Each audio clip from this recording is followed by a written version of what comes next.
আসসালামু আলাইকুম রহমতুল্লাহ। কি অবস্থা সবার? কেমন আছেন? দিনকাল কেমন যাচ্ছে? অনেক দিন ধরে তেমন কোনো ভিডিও দিতে পারছি না, ব্যস্ততার কারণে আসলে সময় পাই না। টুকটাক শর্ট ভিডিও দেয় আর কি। আসলে চাকরি জীবনে আসলে সময় পাওয়া যায় না। এই যে ব্যস্ততা, আসলে যারা এরকম ব্যস্ত থাকে শুধু তারাই বুঝে।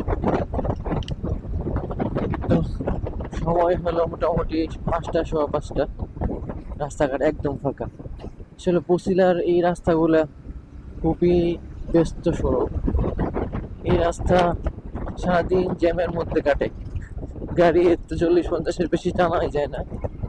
ওই ভোরবেলা রাস্তাটা একেবারে ফাঁকা, দেখেন গাড়ি ঘোড়া একদম কম, একদম ইচ্ছের মতো টানা যাচ্ছে।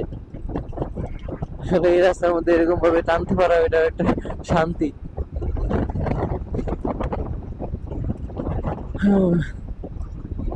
এই ভোরবেলা ছাড়া বা এই বিশেষ করে একদম গভীর রাত্রে ছাড়া। ইন্না লিল্লাহ। আহা, আমার এক কলিগ ইশারা দিছে আসলে। আল্লাহ, কি জানি কি হইতো এর মধ্যে। হ্যাঁ, ওইদিকে খেয়াল করতে গিয়ে তো না জানি যাইতাম এখনই। আল্লাহ হেফাজত করছে। ভিতরটা একদম ভয়ে কেঁপে উঠছিল।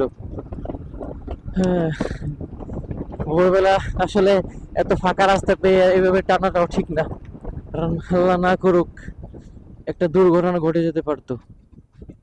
অবশ্য আমি তো খেয়াল করেই চালাচ্ছিলাম, কিন্তু আমার ওই যে কলিগ ইশারা দেওয়ায় তার দিকে তাকিয়ে এই দিকটা আসলে বেখেয়াল হয়ে গিয়েছিলাম, যার কারণে সামনে যে হঠাৎ গাড়িটা চলে আসছে, আর গাড়িটা হঠাৎ একদম রং রোডে, একদম পুরাই আমার সামনে।